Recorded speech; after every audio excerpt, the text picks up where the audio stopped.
시청자 여러분 안녕하십니까. 287 예보의 앵커 김동환의 시선 지금부터 시작합니다. 2주간에 저희가 공백기가 있었습니다.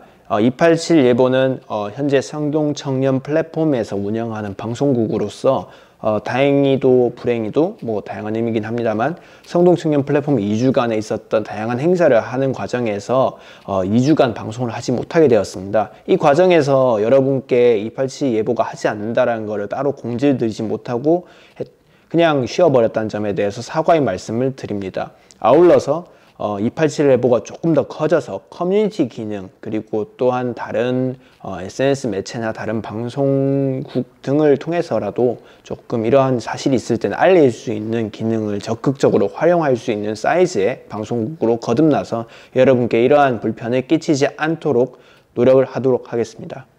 죄송하다는 말씀 다시 한번 드립니다.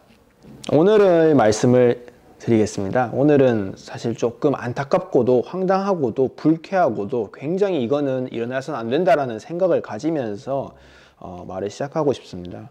롯데마트에서 안내견을 거부했다라는 이야기가 있었습니다. SNS를 통해서 좀 많이 알려졌고요. 이게 고객 응대 과정에서 교육적인 안내견, 그러니까 장애인, 시각장애인 분들을 위해서 교육을 받고 밖에서 실제로 테스트를 받고 있는 그 안내견에 대해서 롯데마트 측 직원이 이러한 고객에게 있어서 왜 개를 데려왔느냐라는 내용으로 하여 굉장히 항의하고 이로 인해서 롯데마트 말고 그 롯데마트 방문한 그 봉사자분, 그 교육하시는 분께서 굉장히 문제를 겪으셨다라는 내용의 이야기였는데요. 이를 통해서 롯데마트가 사과도 했습니다.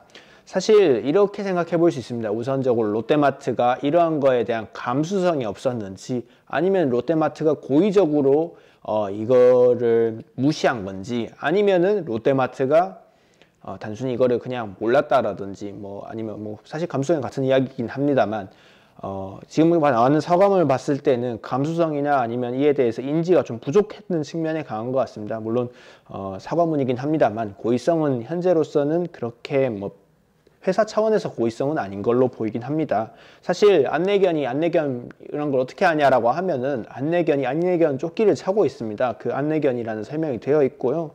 그리고 그 안내견을 굉장히 예민한 상태입니다. 사실은 훈련 중이기 때문에 우리가 귀엽다고 해서 만져서도 안 되는 존재인데 그렇게 화를 내고 혼내고 하는 과정은 안내견의 향후에 있어서 다른 시각장애인 분들을 안내하는 일에 있어서도 굉장히 영향을 미치지 않을까, 그 안내견에게 굉장히 트라우마적인 사건이 되지 않을까라는 걱정도 생기는데요. 사실 우리나라의 국내 장애인 복지법이라는 법, 그러니까 장애인 복지법에 대해서 말씀 좀 드리자면은 누구든지 보조견 표지를 붙인 장애인 보조견을 동반한 장애인이 대중교통이나 아니면 공공장소, 숙박시설 등을 출입할 때 식품 접객 업소, 그러니까 우리가 말하는 음식점, 식당도 포함하는 내용이긴 합니다만 모이는 곳 출입할 때에는 정당한 사유 없이는 거부해서는 안 된다는 것입니다. 지정된 전문 훈련기관에 종사하는 장애인 보조견 훈련자 또는 장애인 보조견 훈련 관련 장애인 자원봉사자, 그러니까 이거를 훈련하거나 훈련 관련된 일을 하는 분들이 강아지를 데려가서 일에 대해서 훈련을 시켰을 때 그 정당한 사유 없이는 이게 거부를 할 수가 없게 되어 있거든요. 그러니까 쉽게 생각하자면 장애인이 강아지를 데려와도 당연히 이거는 허가해줘야 될 일이고 장애인을 훈련하시는 분이 강아지를 데려와도 이걸 훈련하는 거에 대해서 이런 표지들, 그러니까 두 양쪽 다 시각 보조 장애인견일 경우에서는 이거를 무조건 허가해줘야 된다는 겁니다.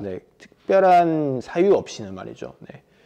그런데 그리고 또 우리가 생각했을 때 맹견이면은 입막에 착용해야 되는 거 아니냐라는 생각도 하실 수도 있는데요. 대형견이나 맹견이니까 꼭 그리고 법적으로 근데 사실 그게 금지되어 있습니다. 왜냐하면은 이게 주인이 만약에 잘못된 방향으로 가려 할 때는 사실은 힘만으로 사람을 이끄는 게 쉽지 않지 않습니까? 그래서 바지가랑이를 물어서라도 끌고 가야 된다라는, 그 사람이 잘못 가고 있다는 걸 말려야 된다라는 걸 교육시키기 때문에 입마개라 해서는 안 된다라고 법적으로 적혀 있습니다.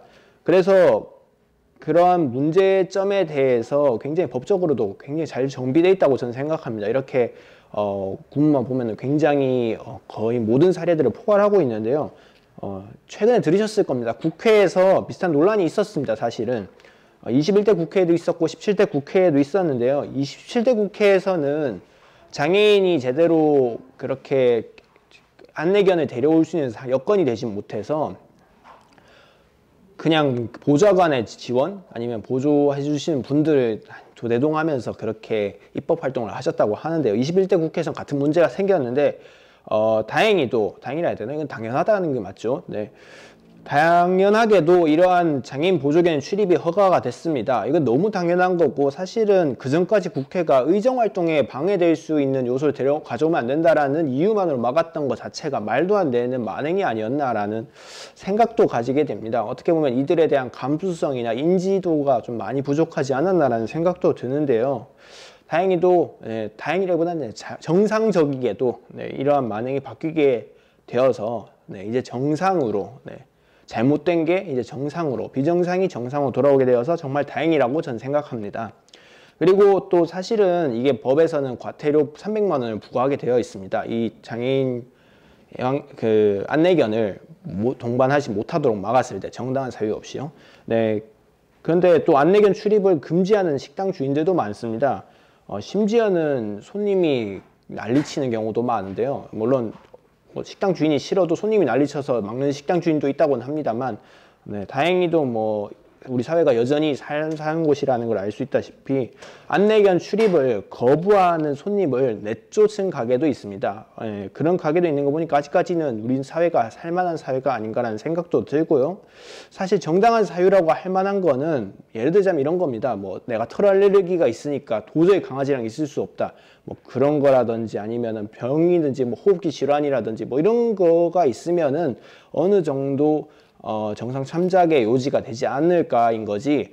내가 밥 먹는데 감히 개를 데려와? 이런 식으로 말도 안 되는 대응을 하시는 거는 굉장히 위험하기도 하고 이거는 함께 살아가는 사회에 있어서도 굉장히 잘못된 상황이 아닌가라고 생각합니다. 저는 이렇게 말씀드리고 싶습니다. 이거를 좀 처벌을 좀 더 강화해서 거부하는 영업장에 대해서는 영업 중지 명령을 내릴 수 있도록 하고 그리고 나서 300만 원도 사실은 이걸 300만 원 이상이라는 표현에서 조금 더 그러니까 300만 원 이하라는 표현은 결국에는 리미트를 걸어 놓은 거지 않습니까? 이에 대해서 조금 더 벌금이나 아니면 조금 더 그 한도를 늘리는 방식으로 가는 게 맞지 않나. 그리고 공무원분들 그 범칙금 규정도 조금 손을 봐서 이 건에 대해서는 무조건 최대한 많이 갈 수 있는 방향, 최대한 많은 형량으로 갈 수 있는 방향으로 가서 이런 만행들이 없도록 해야 되지 않을까라 생각합니다.